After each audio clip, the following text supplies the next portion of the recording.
सब लोग बढ़िया हो। 11th क्लास ये शुरू करते हैं। आज अपन पढ़ने वाले हैं जो फिज़िक्स का एक बहुत ही इम्पोर्टेंट और इंटरेस्टिंग टॉपिक, कैलकुलस।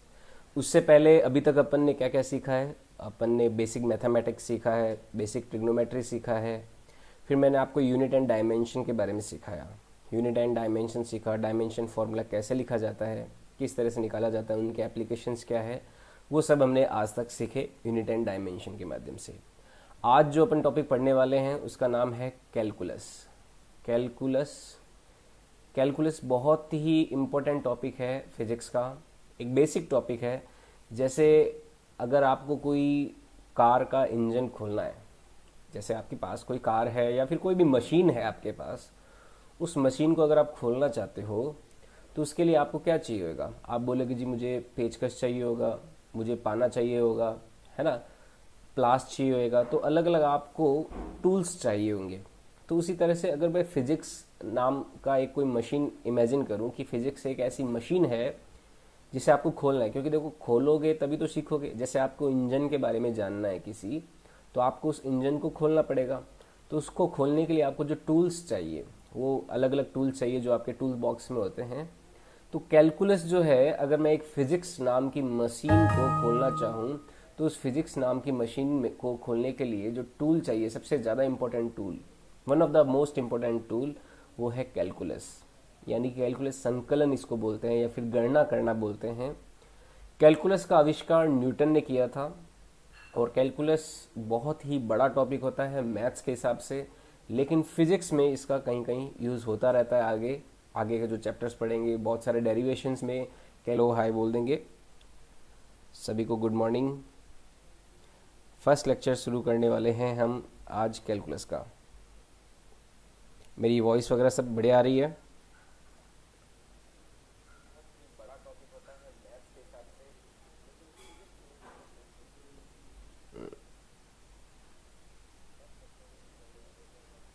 थोड़ी देर चलेगा तो बफरिंग बाद में नहीं होगी।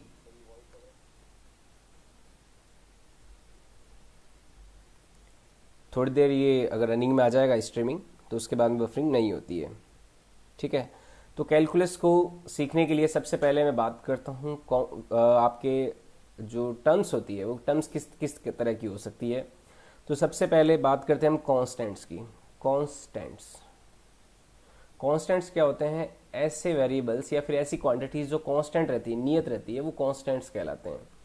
जैसे एग्जाम्पल के तौर पे कुछ वैल्यूज हो गई। दो ट्री हैं तो दो ट्री है तो दो ट्री हमेशा कांस्टेंट रहेंगे। तो कांस्टेंट्स क्या होते हैं? ऐसी वैल्यूज जो हमेशा कांस्टेंट रहती है। जैसे ग्रेविटेशन कांस्टेंट हो गया जी, वो आपका कांस्टेंट रहता है। जी बराबर होता है 9.8 मीटर पर सेकेंड स्क्वायर। तो ये हमेशा कांस्टेंट रहता है। ठीक है। जैसे मैं बात करूँ कोई दो कार की, कि कोई दो कार्स आपके सामने खड़ी है इस तरह से, तो ये दोनों क्या है? दोनों कार्स हमेशा, अभी सुबह देखा तो भी दो कार थी, शाम को देखे तो भी दो कार खड़ी रहेगी, अगर मान लो कोई कोई दूसरी कार आ नहीं रही है तो इस तरह के जो क्वांटिटीज होती है वो कांस्टेंट कहलाती है। लेकिन कुछ क्वांटिटीज जो होती है वो वेरिएबल होती है। वेरिएबल वेरिएबल क्या होती है? जो बदलती रहती है। हिंदी में इसको अचर बोलते हैं, ऊपर वाले को चर बोलते हैं। इसको अचर बोलते हैं, अचर। और इसे बोलते हैं चर, चर या नियतांक। चर और अचर, अचर क्या होते हैं? जो बदलते रहते हैं, जो चेंज होते रहते हैं। जैसे एग्जाम्पल के तौर पे सनलाइट जो है, जैसे जो प्रकाश है, सुबह थोड़ा थोड़ा धीरे धीरे तेज होता है, फिर दोपहर में मैक्सिमम होता है, फिर शाम तक आते आते ढलने लगता है, धीरे धीरे कम होने लगता है।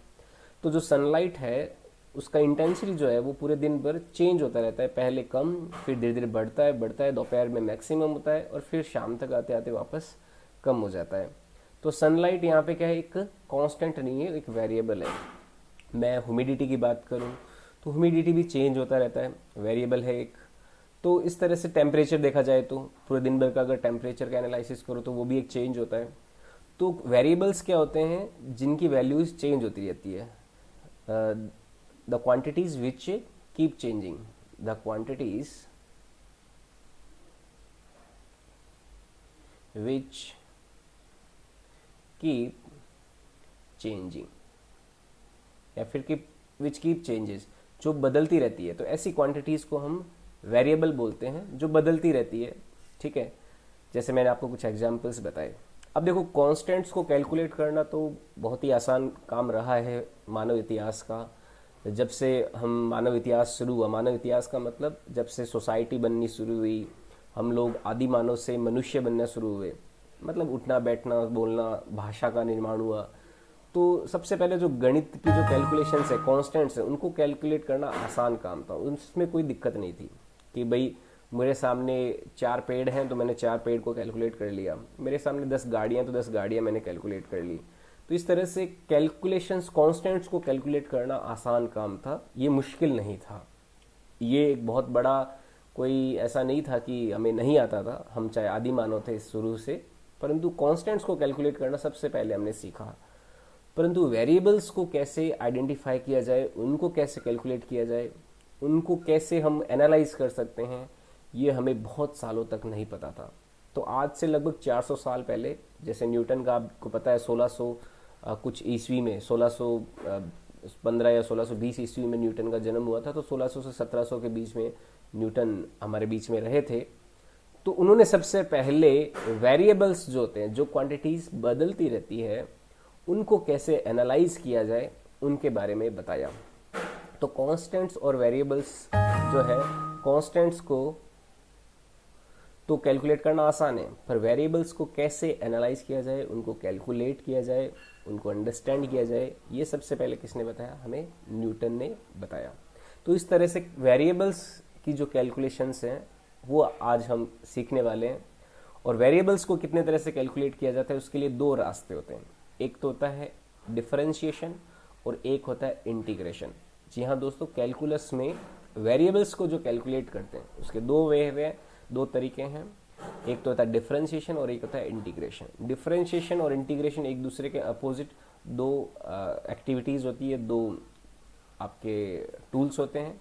तो आज जो अपन सीखने वाले हैं, हम जो शुरुआत कर रहे हैं, वो हम डिफरेंशिएशन और इंटीग्रेशन की शुरू करते हैं। तो वेरिएबल्स को कैलकुलेट जो है वो 2 तरीके से किया जा सकता है। जो फर्स्ट तरीका है वो होता है डिफरेंशिएशन।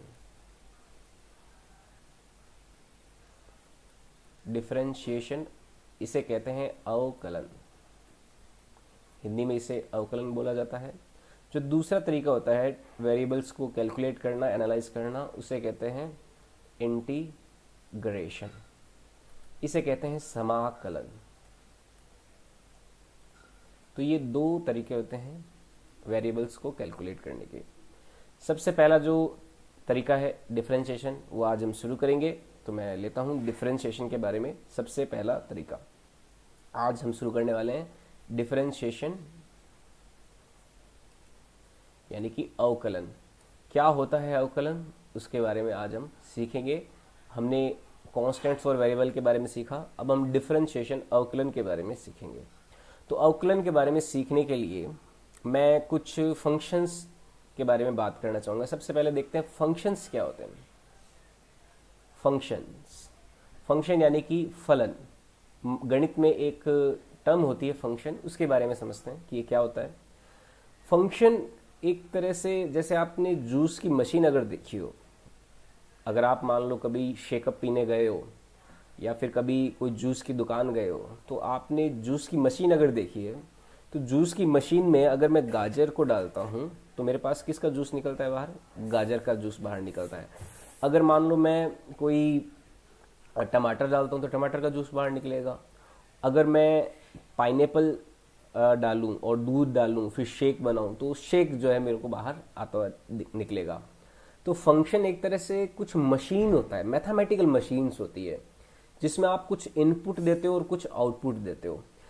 फंक्शन को रिप्रेजेंट करने का जो तरीका होता है वो कुछ इस तरह से होता है, y बराबर f और ब्रैकेट में ये x, ये इस तरह से एक्सप्रेस किया जाता है। ये जनरल एक्सप्रेशन है फंक्शन का।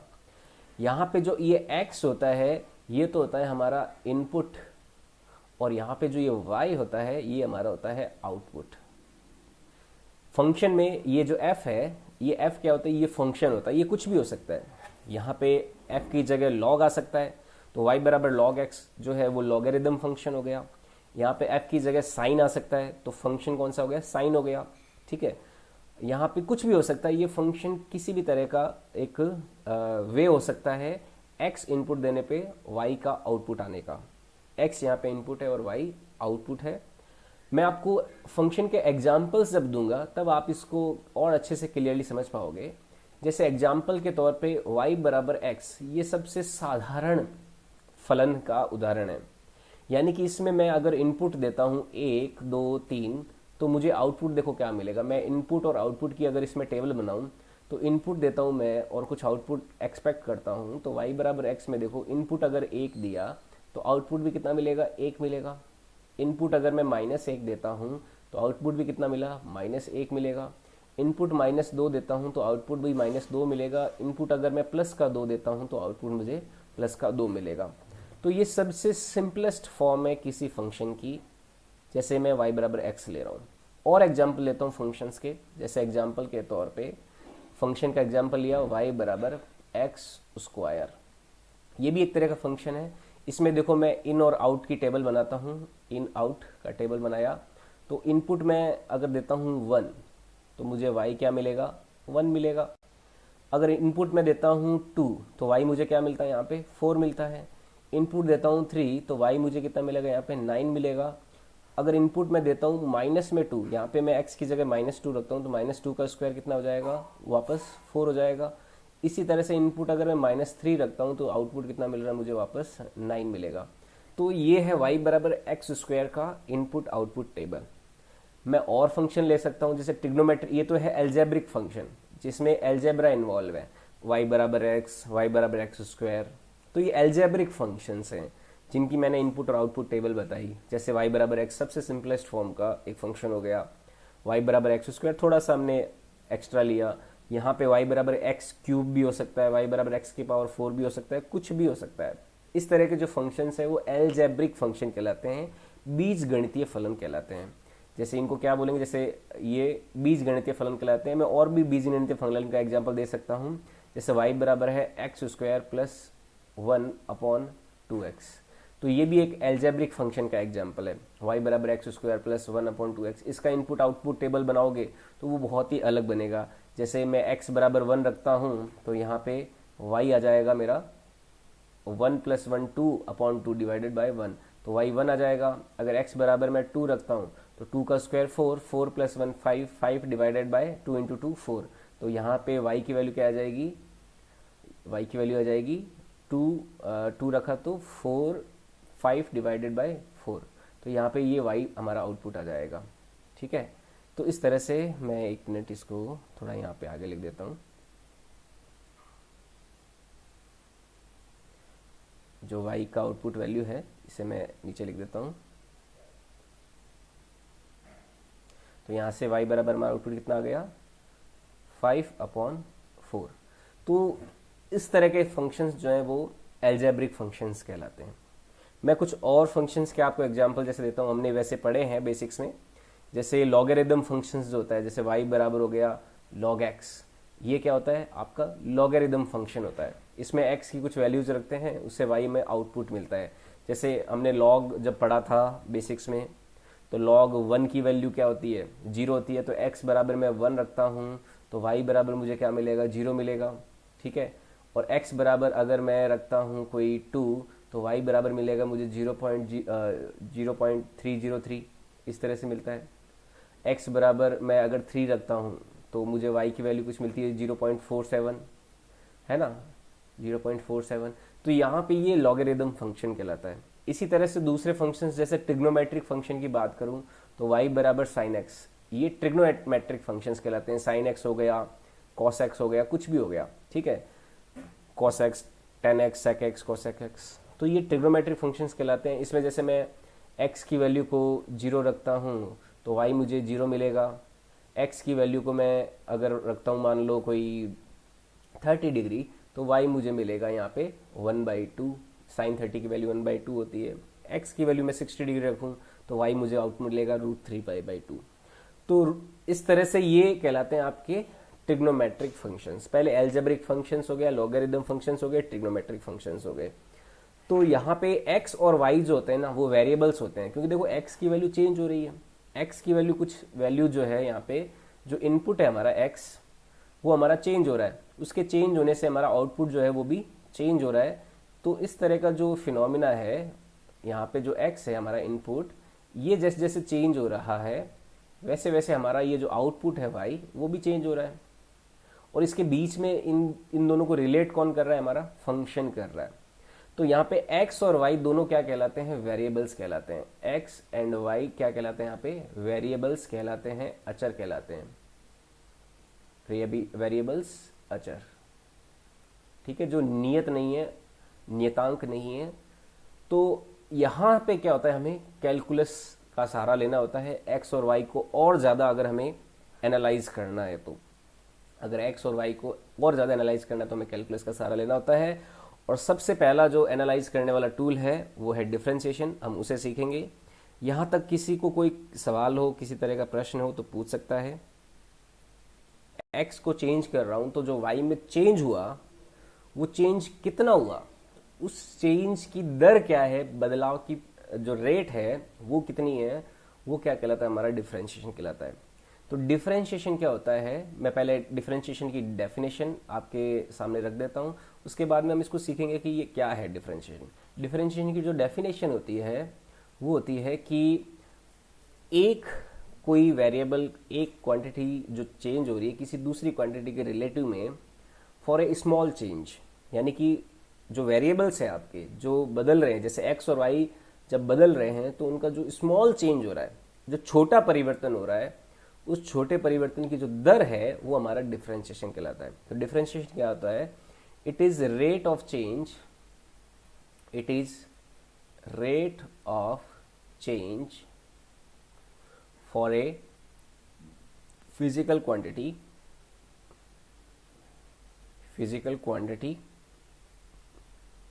with respect to another physical quantity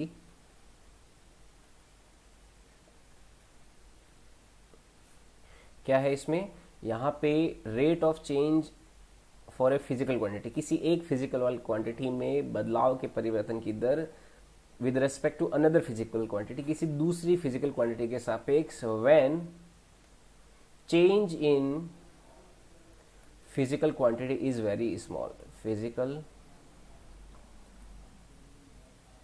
quantity is very small, is very small। देखो इसका मतलब क्या है अभी अपन समझेंगे।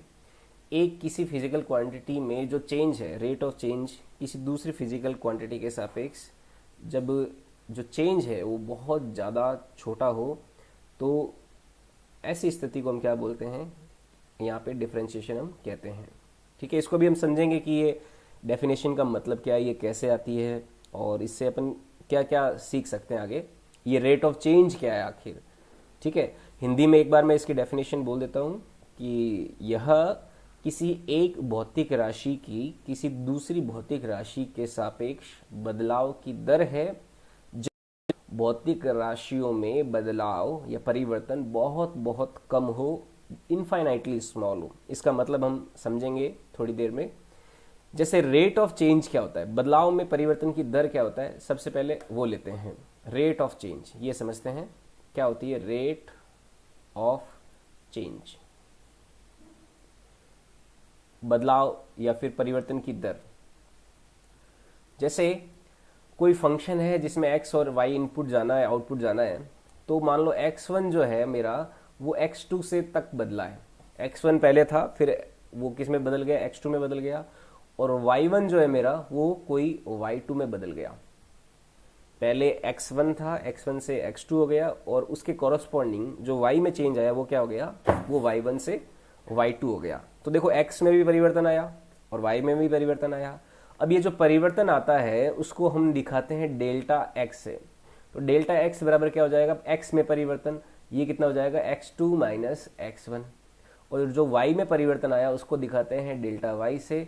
तो y में जो परिवर्तन आया वो कितना आ गया, y2 माइनस y1। ये डेल्टा का मतलब क्या है, डेल्टा का मतलब है यहाँ पे चेंज से। ये इसको डेल्टा बोलते हैं, जो ट्राइंगल बनाया ना मैंने x के आगे उसको डेल्टा बोलते हैं। ये डेल्टा कहलाता है, जो 11वीं में आए पहली बार इस लेक्चर को देख रहे हैं, डेल्टा कहलाता है। और ये किसके लिए यूज किया जाता है, यूज्ड टू इंडिकेट चेंज, ये बदलाव को दिखाने के लिए यूज किया जाता है डेल्टा एक्स। ठीक है, डेल्टा एक्स क्या हो गया x2 माइनस x1 और डेल्टा y क्या हो गया y2 माइनस y1। यहाँ पे जैसे एग्जाम्पल में रियल लाइफ एग्जाम्पल अगर लेता हूँ, जैसे हमारा फंक्शन था y बराबर एक्स स्क्वायर, तो मैंने मान लो x1 तो यूज किया यहाँ पे 1 और x2 यूज किया यहाँ पे 2, तो उसके कॉरस्पॉन्डिंग जो y1 आया वो हमारा 1 आया और y2 जो आया वो हमारा 4 आया। तो यहाँ पे जो डेल्टा x है वो तो कितना आ गया 2 माइनस 1 यानी कि 1, और जो डेल्टा y है यहाँ पे हमारा वो कितना आ गया 4 माइनस 1 यानी कि 3। तो ये डेल्टा x और डेल्टा y की वैल्यू आ गई। एग्जाम्पल में आपका जो मैं यहाँ पे थोड़ा मैथमेटिक्स कर रहा हूँ इस साइड में रेट ऑफ चेंज के लिए, उसका एग्जाम्पल मैंने आपका दे दिया यहाँ पे y बराबर एक्स स्क्वायर में जो चेंज हो रहा है x1 और x2 उसके कॉरस्पॉन्डिंग y1 और y2 का, तो आप इसको देख सकते हो, एनालाइज कर सकते हो। ठीक है, यहाँ पे देखो मैं बहुत ज़्यादा डिटेल में बता रहा हूँ डिफरेंशिएशन में, सीधा फॉर्मूलों पे नहीं जा रहा। हालांकि बहुत सारे टीचर्स जो हैं वो डिफरेंशिएशन को सीधा ही बता देते हैं, वो डिटेल में नहीं जाते, लेकिन मुझे ऐसा लगता है कि डिफरेंशिएशन को जितना ज़्यादा आप डिटेल में डीपली सीखोगे उतना ही ज़्यादा डिफरेंशिएशन आपको समझ में आएगा, और डिफरेंशिएशन जितना अच्छे से आपको समझ में आएगा उतना ही अच्छा आपको इंटीग्रेशन समझ में आएगा। और डिफरेंशिएशन और इंटीग्रेशन दोनों बहुत अच्छे से अगर आपको समझ में आ जाते हैं तो आपको फिजिक्स समझने से कोई नहीं रोक सकता। आप फिजिक्स के धुरंधर बन जाओगे, फिजिक्स आपके लिए जस्ट एक गेम प्ले रह जाएगा। तो डिफरेंशिएशन और इंटीग्रेशन को आप बहुत बहुत बहुत तसल्ली से ध्यान से सीखें। ये बहुत ज़्यादा इंपॉर्टेंट टॉपिक्स होते हैं फिजिक्स को सीखने के लिए। फिजिक्स का बेसिक्स है, और जैसा कि मैं पहले भी बता चुका हूँ कि किसी सब्जेक्ट का बेसिक्स अगर हमारा स्ट्रांग है तो हम उस सब्जेक्ट को बहुत ज़्यादा अच्छे से स्ट्रांग कर सकते हैं। जैसे किसी इमारत को अगर हमें बहुत ऊंचाई तक लेके जाना है तो हमें क्या करना होगा, उसकी नींव को बहुत ज़्यादा गहराई तक लेके जाना होगा। जैसे कि बुर्ज खलीफा का मैं उदाहरण देता हूँ, उसकी नींव बहुत ज़्यादा गहरी है, उसी कारण वो बहुत ऊंचाई तक जा पाई है। तो किसी भी विषय को अगर आप बहुत गहराई तक सीखना चाहते हो तो आपको उस विषय से रिलेटेड जो आधारभूत बातें हैं, जो बेसिक बातें हैं, वो बहुत ज़्यादा गहराई तक क्लियर होनी चाहिए आपकी, वो अच्छे से आनी चाहिए। ठीक है, तब आप उस विषय को बहुत ज़्यादा डिटेल में पढ़ पाओगे। चलो अपन वापस आते हैं रेट ऑफ चेंज में। x1 से x2, y1 से y2 चेंज हुआ, डेल्टा x है change in x, delta y है चेंज इन y। अब देखो rate of change in y with respect to x को कैसे इंडिकेट करेंगे, rate of change in y with respect to x। इसको देखो कैसे इंडिकेट करेंगे, ये क्या हो जाएगा हमारा डेल्टा y में change divided by delta x। जब भी हम किसी के रेस्पेक्ट में कोई क्वांटिटी कैलकुलेट करना चाहते हैं तो दो तरीके होते हैं, या तो हम डिफरेंशिएट करते हैं या हम दूसरी क्वांटिटी का उसमें डिवाइड कर देते हैं। जैसे y में जो चेंज आया है विद रेस्पेक्ट टू x, अगर ये निकालना है तो चेंज इन y में हम किसका डिवाइड कर देंगे, चेंज इन x का डिवाइड कर देंगे। इससे हमें क्या मिल जाएगा, rate of change in y with respect to x पता चल जाएगा। तो ये है delta y upon delta x का मान। ठीक है, हेलो, जो भी लाइव देख रहे हैं एक बार वीडियो को लाइक कर देंगे और कमेंट बॉक्स में मुझे बताएंगे कि आपको कोई इसमें डाउट आ रहा हो, किसी तरह का सवाल हो अगर आपका, तो कमेंट बॉक्स में पूछ सकते हो। मैं आपका सवाल का तुरंत जवाब दे दूंगा जैसे ही मैं आपका कमेंट देखूंगा। ठीक है, मैं अभी आपके सामने लाइव हूं। तो ये होता है delta y upon delta x, rate of change in y with respect to x। ठीक है, आई बात समझ में। अच्छा, अब आगे बढ़ते हैं। जैसे ऊपर वाला ये एग्जाम्पल भी यहाँ पे यूज कर सकते हो। मैं डेल्टा y को लिख सकता हूँ y2 minus y1 upon x2 minus x1, ऐसा भी लिख सकते हैं इस चीज को। तो ये rate of change in y with respect to x हो जाएगा, delta y upon delta x। अब देखो आगे बढ़ते हैं, इसको और एनालाइज करते हैं और अच्छे से समझते हैं। जैसे हमारी जो डेफिनेशन थी डिफरेंशिएशन की ओरिजिनल, इसमें क्या था कि rate of change in a physical quantity with respect to another physical quantity. तो ये काम हमने यहाँ पे कर लिया। हमने delta y upon delta x निकाल लिया, लेकिन एक और यहाँ पे लाइन ऐड थी कि when change in physical quantity is very very small. तो जो फिजिकल क्वांटिटी में चेंज है वो बहुत बहुत ज़्यादा छोटा होना चाहिए, उस वक्त जो रेट ऑफ चेंज है वो डिफरेंशिएशन कहलाती है, वो अवकलन कहलाती है। तो इस चीज़ को देखो अब और ज़्यादा समझते हैं, मेरे साथ बने रहना, जुड़े रहना, और लेक्चर को पूरा एंड तक देखना, बिल्कुल भी गैप मत लेना, ठीक है। तब आपको पूरा का पूरा डिफरेंशिएशन का जो डीप फीलिंग है वो आ जाएगा, ठीक है। तो rate of change in y with respect to x निकालना है जब चेंज बहुत छोटा हो। तो if change is very very small, if change is very very small, इसका देखो मतलब क्या है कि चेंज बहुत बहुत ज्यादा छोटा हो। जैसे मेरा मान लो x1 कोई रखा मैंने 1 और x2 कोई रख रहा हूं मैं 1.00000001, ऐसा कुछ रख रहा हूं। तो उस केस में जो डेल्टा एक्स है चेंज वो बहुत छोटा हो गया ना, इनफाइनाइटली स्मॉल है। मतलब इसके बाद आप पॉइंट के बाद में बहुत 0.000 लगा रहे हो और कहीं जाके फिर कोई 1 आ रहा है, तो इसमें जो देखो डेल्टा एक्स हो गया x2 माइनस x1, इसकी वैल्यू हो जाएगी 0.000001। ये हमारा डेल्टा एक्स हो जाएगा। तो इस डेल्टा एक्स को हम क्या बोलेंगे, ये बहुत ज्यादा छोटा परिवर्तन है एक्स में। This is very very small change in x. X में बहुत बहुत बहुत ज्यादा छोटा परिवर्तन है ये डेल्टा एक्स में चेंज हो गया बहुत छोटे के लिए। तो अगर हम इस तरह के चेंजेस की जब बात करते हैं तो यही जो delta y upon delta x है, जो rate of change in y with respect to x है, ये डिफरेंशिएशन हो जाता है, इसे अवकलन कह देते हैं। अगर रेट ऑफ चेंज बहुत छोटा हो, if change is very small in x and y, अगर if change is very small in x and y, अगर y और x में बहुत ज्यादा कम परिवर्तन हो तो उस केस में जो डेल्टा x है उसको हम नया एक सिंबल देते हैं, डेल्टा x को नया सिंबल देते हैं। इसको देखो चेंज को बहुत स्मॉल हो तो उसको ऐसा बोलते हैं delta x tending to zero, यानी कि डेल्टा एक्स में जो चेंज हो रहा है बहुत ही जीरो के आसपास है, जीरो है नहीं। इसका मतलब क्या है, देखो इसको बोलते हैं delta x tending to zero. इसका मतलब होता है means change in x is very small but it is not equal to zero but it is near to zero.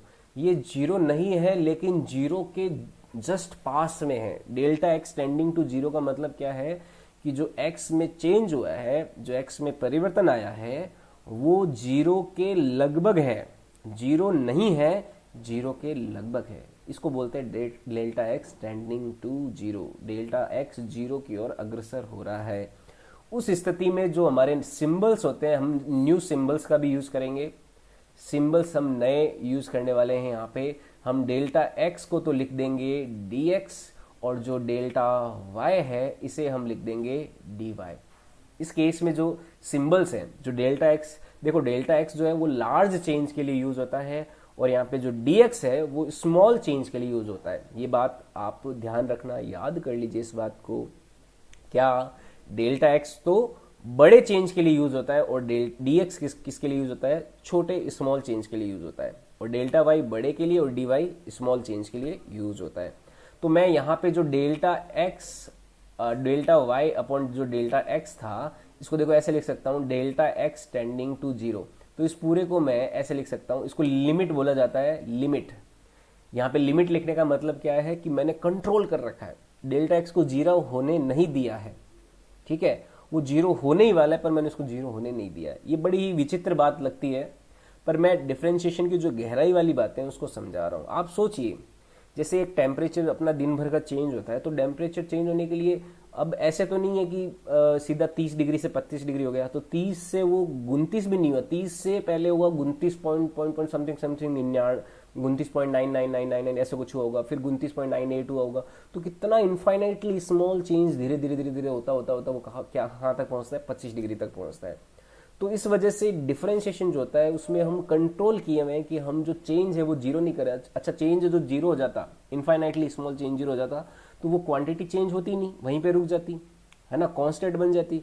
Upon infinitely small change कर रहे हैं, यानी कि उस चेंज को हम कंट्रोल किए हुए हैं, और जो चेंज है वेरिएबल्स में वो बहुत ही ज़्यादा स्मॉल कर रहे हैं, बहुत ही ज़्यादा छोटा सा परिवर्तन कर रहे हैं। तो limit delta x tends to zero को delta y upon delta x को मैं नया सिंबल जो हो जाएगा हमारा वो आ जाएगा d y upon d x.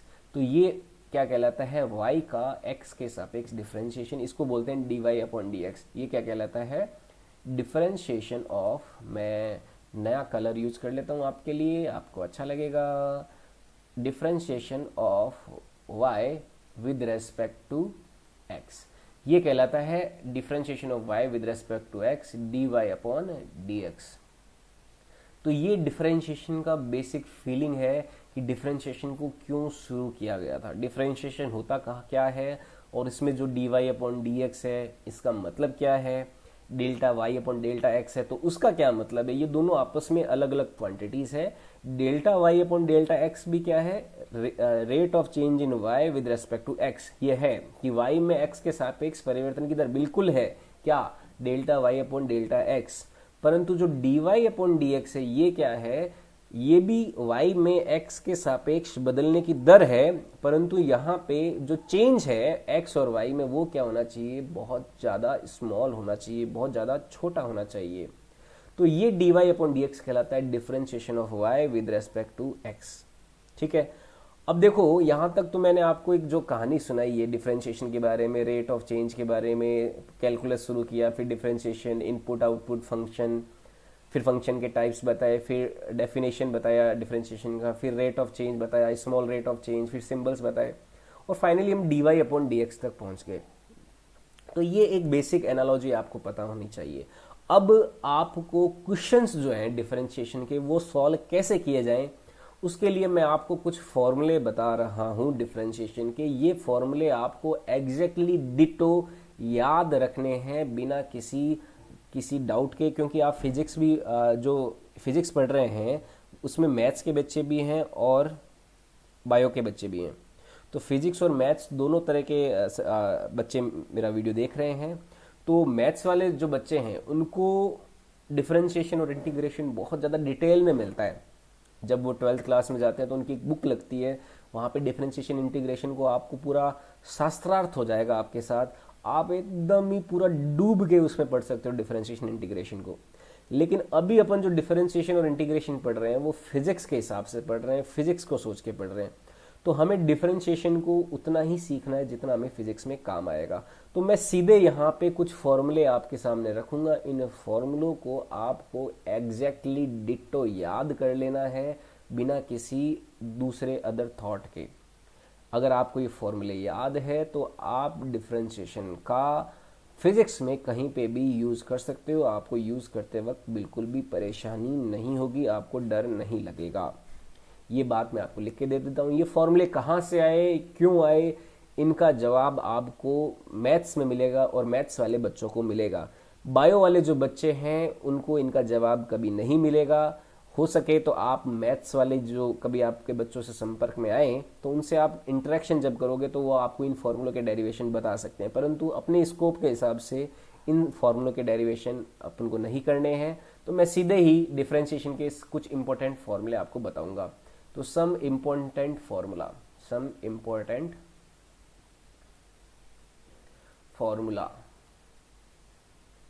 Of differentiation. तो डिफरेंशिएशन के कुछ इंपॉर्टेंट फॉर्मूले देखते हैं। सबसे पहला इंपॉर्टेंट फॉर्मूला, मैं इनका कलर वाइट रख लेता हूं। सबसे पहला इंपॉर्टेंट फॉर्मूला है y बराबर x की पावर n। मान लो इस तरह का कोई फंक्शन है, y बराबर x की पावर n, जैसे x स्क्वायर हो सकता है, x क्यूब हो सकता है, x की पावर 4, कुछ भी हो सकता है। तो इस तरह का कोई फंक्शन आपके सामने है और उस फंक्शन का डिफरेंशिएशन करना है। मान लो d y upon d x निकालना है, तो देखो डिफरेंशिएशन का तरीका क्या होता है। जो x की पावर n है उसमें n आ जाता है आगे और उस n में से एक को हम घटा देते हैं। तो n को मैं आगे ले आता हूं और x की पावर n जो है उसमें से मैं एक घटा दूंगा। ये मेरा डिफरेंशिएशन का फॉर्मूला हो जाएगा d y upon d x. क्या होगा, जो पावर होगी वो तो आगे आ जाएगी, और जो x की पावर है n, उसमें से एक हम घटा देंगे। ये होता है डिफरेंशिएशन x की पावर n का। एग्जाम्पल से आप इसको बहुत अच्छे से समझोगे। जैसे मैं y बराबर एक्स स्क्वायर का डिफरेंशिएशन करना चाहता हूँ, y बराबर क्या है हमारा एक्स स्क्वायर, मैं इसका अवकलन करना चाहता हूँ। तो देखो कैसे किया जाए इसका अवकलन। मैं dy अपॉन डी एक्स करता हूँ सीधा।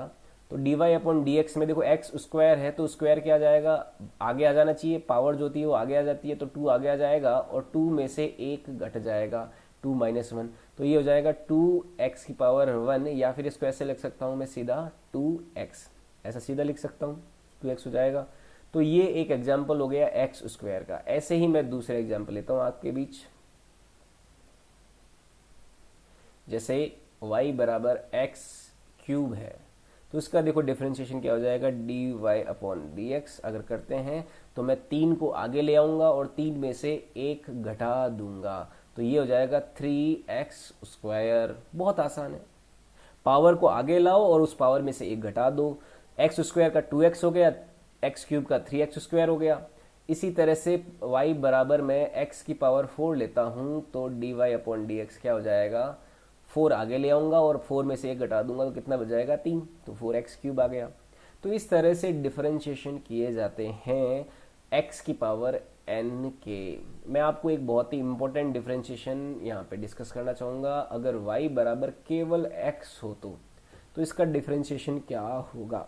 y बराबर केवल x हो तो उसका डिफरेंशिएशन देखो, यहाँ पे x की पावर कितनी है, 1 है एक तरह से, तो y बराबर क्या हो जाएगा, पावर आगे आ जाएगी, 1 आगे आ जाएगा, और x में से 1 की पावर 1 में से 1 कैंसिल हो जाए, 1 घट जाएगा, तो y बराबर क्या हो जाएगा, 1 इंटू एक्स की पावर 0। और किसी भी क्वांटिटी का पावर 0 तो 1 देता है, तो यहाँ पे y कितना, d y upon d x कितना आ जाएगा, सॉरी ये क्या है, d y upon d x. Differentiation है y का d y upon d x, तो d y upon d x कितना आ गया यहाँ पे 1। तो x का डिफरेंशिएशन कितना होता है, 1 होता है। y बराबर अगर x कोई फंक्शन हो आपके सामने तो उसका डिफरेंशिएशन क्या आएगा, 1 आएगा। ये बात हमें ध्यान में रखनी है। एक्स स्क्वायर का डिफरेंशिएशन 2x, एक्स क्यूब का डिफरेंशिएशन 3x स्क्वायर, एक्स की पावर 4 का डिफरेंशिएशन 4x क्यूब, और y बराबर x का डिफरेंशिएशन क्या, 1 आ गया। ठीक है, तो इस तरह से ये पॉलिनोमियल फंक्शंस होते हैं। x की पावर n का डिफरेंशिएशन क्या, n x की पावर n माइनस 1। ये फॉर्मूला हमें ध्यान में रखना है। इस फॉर्मूले को अगर ध्यान में रखें तो आप देख रहे हो यहाँ पे मैं किसी भी पॉलिनोमियल फंक्शन का डिफरेंशिएशन आसानी से निकाल सकता हूँ, बिना किसी दिक्कत के, बिना किसी प्रॉब्लम के। तो कितना आसान हो जाता है ना। तो इस वजह से इन फॉर्मूलों को याद रखना चाहिए हमें। ये फॉर्मूले अगर हमें याद है तो हमें हमारा काम हो जाएगा। तो ये मैंने पहला फॉर्मूला आपको बताया, y बराबर x की power n, this is first formula. ठीक है, अब आगे और मैं फॉर्मूला लेता हूं। अब दूसरा जो इंपॉर्टेंट डिफरेंशिएशन हम करने वाले हैं, डिफरेंशिएशन ऑफ कांस्टेंट। बड़ा ही इंपॉर्टेंट और इंटरेस्टिंग चीज है ये, डिफरेंशिएशन ऑफ ए कांस्टेंट। किसी नियतांक का अवकलन क्या होगा। जैसे y बराबर मान लो कोई कांस्टेंट है, अगर y बराबर कांस्टेंट है, जैसे y बराबर हो गया कोई 10, 20, 30, इस तरह से कोई कांस्टेंट है y बराबर, तो इस तरह से कांस्टेंट्स का अवकलन देखो क्या होगा। अगर मैं d y upon d x करूँ, जैसा कि देखो हमें परिभाषा से पता है कि डिफरेंशिएशन होता है rate of change with respect to another physical quantity. एक क्वांटिटी का दूसरी फिजिकल क्वांटिटी के रिलेटिव में रेट ऑफ चेंज, बदलाव का दर। अब कोई क्वांटिटी अगर कांस्टेंट है, नियत है, तो वो बदल थोड़ी ना रही है, तो उसके बदलने की दर क्या हो जाएगी, 0 हो जाएगी। तो बदल ही नहीं रही है तो क्या हो जाएगा, 0 हो जाएगा। कांस्टेंट को भी चेंज नहीं होता, तो उसके चेंज होने की जो दर है वो क्या हो जाएगी, 0 हो जाएगी। तो कांस्टेंट का अवकलन क्या होता है, 0 होता है। डिफरेंशिएशन कांस्टेंट का क्या हो जाएगा, 0 हो जाएगा। ये पॉइंट लिख लेंगे, differentiation of a constant is 0। नियतांक का अवकलन 0 होता है ना। तो आज अपन ने 2 फॉर्मूले सीखे। एक तो फॉर्मूला सीखा पॉलिनोमियल फंक्शन का, x की पावर n का अगर अवकलन करना है तो वो कैसे आ जाएगा, n की पावर n इंटू एक्स की पावर n माइनस 1 से। और दूसरा फॉर्मूला हमने सीखा अगर कोई कांस्टेंट हो तो उसका अवकलन क्या होगा। तो कांस्टेंट का अवकलन क्या होता है, d y upon d x 0 होता है। ठीक है, ये हमें ध्यान में रखना है। अब देखो कुछ और फॉर्मूले में, तीसरे टाइप के फॉर्मूले में जा रहा हूँ, ट्रिग्नोमेट्रिक फंक्शन के अवकलन। तो मैं ट्रिग्नोमेट्रिक फंक्शन ले रहा हूँ, जैसे साइन, कॉस, टेन, कोसेक, सेक, कॉट, उनके अवकलन क्या होंगे वो लेते हैं। तो ट्रिग्नोमेट्रिक फंक्शन, उनके अवकलन हम निकालते हैं। देखो आप साथ साथ में नोट्स भी बनाते रहना, वीडियो का स्क्रीनशॉट ले सकते हो, तो आप उसके नोट्स आपके अंदर बन जाएंगे। साथ साथ में मैं एक बार आपके सामने ये सारा रख देता हूँ, आप धीरे धीरे इसके स्क्रीनशॉट ले लो। जिसने स्क्रीनशॉट नहीं लिए हैं मोबाइल से, तो आपके नोट्स भी है जो साथ साथ में आ जाएंगे। तो पहला स्क्रीनशॉट ही ले लो, मैं 3 सेकंड तक 3 गिनूंगा, तब तक 1 2 3 स्क्रीनशॉट ले लिया। और या फिर वीडियो पॉज भी कर लेना, बाद में वीडियो जब पूरा हो जाएगा तो उस टाइम भी ये सारी स्लाइड्स अवेलेबल रहेगी, तो आप वहाँ से भी स्क्रीनशॉट ले सकते हो, आपके नोट्स बन जाएंगे। तो इसका भी स्क्रीनशॉट ले सकते हो, और फिर इसका भी स्क्रीनशॉट ले सकते हो, इसका भी स्क्रीनशॉट ले सकते हो। आप वीडियो को पॉज करते रहना बाद में और इसका स्क्रीनशॉट लेते रहना, ठीक है। तो अपन यहाँ पे आगे थे कांस्टेंट का अवकलन 0। अब ट्रिग्नोमेट्रिक फंक्शन का अवकलन देखने, तो देखो यहाँ पे कुछ इंपॉर्टेंट फॉर्मूले हैं। सबसे पहले y बराबर अगर साइन एक्स है, तो इस साइन एक्स का अवकलन जो है dy अपॉन डी एक्स, ये क्या होगा, साइन एक्स का अवकलन होता है कॉस एक्स, ठीक है। ये हमें याद रखना है, साइन एक्स का differentiation cos x, sine x का डिफरेंशिएशन कॉस एक्स, याद रखना है बिल्कुल डिट्टो एज इट इज। अपने दिमाग को पूरा आप मेमोरी में इसको स्टोर कर लेना। y बराबर साइन एक्स का डिफरेंशिएशन कॉस एक्स, y बराबर अगर कॉस एक्स है तो इसका डिफरेंशिएशन देखो साइन एक्स होता है, पर यहाँ पे एक इंटरेस्टिंग सी चीज है, यहाँ पे ये होता है माइनस में साइन एक्स। y बराबर कॉस एक्स का डिफरेंशिएशन क्या होता है, माइनस में साइन एक्स होता है। और फॉर्मूले बताता हूँ, y बराबर टेन एक्स, टेन एक्स का जो डिफरेंशिएशन है dy अपॉन डी एक्स, ये होता है sec square x. Tan x का डिफरेंशिएशन क्या, सेक स्क्वायर एक्स होता है। इन 3 ट्रिग्नोमेट्रिक फॉर्मूलों के डिफरेंशिएशन आप याद रखिए, बाकी के याद रखना इंपॉर्टेंट नहीं है। टेन के बाद कॉट, सेक, कोसेक वो भी होते हैं, उनके आपको याद रखने की आवश्यकता नहीं है। इन 3 डिफरेंशिएशन अगर आपको ये याद है तो आपका काम हो जाएगा। फिजिक्स में आपको कहीं पे भी डिफरेंशिएशन में प्रॉब्लम नहीं आएगी। ट्रिग्नोमेट्रिक फंक्शन की अगर मैं बात करूँ तो साइन एक्स, कॉस एक्स और टेन एक्स के डिफरेंशिएशन याद रखना। साइन एक्स का क्या, कॉस एक्स, कॉस एक्स का क्या, माइनस में साइन एक्स, टेन एक्स का क्या, सेक स्क्वायर एक्स। तो ये 3 फॉर्मूले ट्रिग्नोमेट्रिक फंक्शंस के आपको याद रखने हैं। एक और फॉर्मूला है लॉगरिथम फंक्शंस। लॉगरिथम फंक्शंस में लॉग फंक्शन, तो लॉग फंक्शन में क्या है, y बराबर log x है, तो log x का जो डिफरेंशिएशन है dy अपॉन डी एक्स, ये भी आपको याद रखना है, ये होता है 1 अपॉन एक्स। log x का अवकलन क्या होता है, 1 अपॉन एक्स होता है। log x का अवकलन क्या होता है, 1 अपॉन एक्स होता है, ये भी आपको याद रखना है। एक और फॉर्मूला मैं आपको बताता हूँ, एक्सपोनेंशियल फंक्शन। एक्सपोनेंशियल फंक्शन, हमने एक्सपोनेंशियल फंक्शन, एक्सपोनेंट के बारे में पढ़ा था। जैसे अगर y बराबर कोई e की पावर x है, ऐसा कोई फंक्शन है, e की पावर x, e यहाँ पे क्या है, नेचुरल बेस होता है e, जो log का हिस्सा ही है। तो इस तरह का जो डिफरेंशिएशन है, ये क्या होता है, dy अपॉन डी एक्स।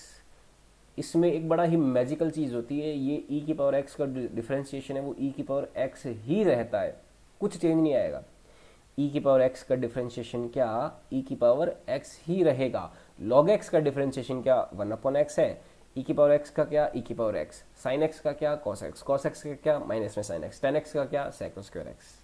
ये फॉर्मूले अपन को याद रखने हैं। कांस्टेंट का क्या, 0। x की पावर n का क्या, nx की पावर n माइनस 1।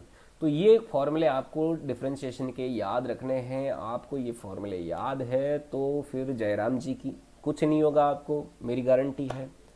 आपको फिजिक्स में डिफरेंशिएशन को लेके कभी भी कोई किसी तरह का भय या फिर किसी भी तरह की चिंता बिल्कुल भी नहीं होने दूंगा मैं। नहीं होगा आपको कोई टेंशन, आपकी फिजिक्स की गाड़ी एकदम तकड़ी रफ्तार से चलेगी। जैसा कि मैंने अभी पहले भी बताया कि फिजिक्स में जो डिफरेंशिएशन और इंटीग्रेशन है वो टूल बॉक्स का काम करते हैं, टूल्स का काम करते हैं, ये पेचकस का काम करते हैं। अगर आपको फिजिक्स को खोलना है, अगर आपको फिजिक्स को गहराई से जाके समझना है, तो आपको क्या करना पड़ेगा, इन टूल्स का सहारा बहुत ज़्यादा बढ़िया तरीके से लेना पड़ेगा। तो ये था डिफरेंशिएशन के इंपॉर्टेंट फॉर्मूले। अभी एक लेक्चर और होगा डिफरेंशिएशन का, जिसमें मैं आपको डिफरेंशिएशन की कुछ प्रॉपर्टीज़ के बारे में बताऊंगा और वहाँ पे हम कुछ न्यूमेरिकल्स भी करेंगे। आज डिफरेंशिएशन के बारे में जाना तो हम डिफरेंशिएशन के फॉर्मूला के बारे में जाना। तो ये फॉर्मूले आपको डिफरेंशिएशन के याद होने चाहिए, कंठस्थ याद होने चाहिए, बिना किसी शिकायत के।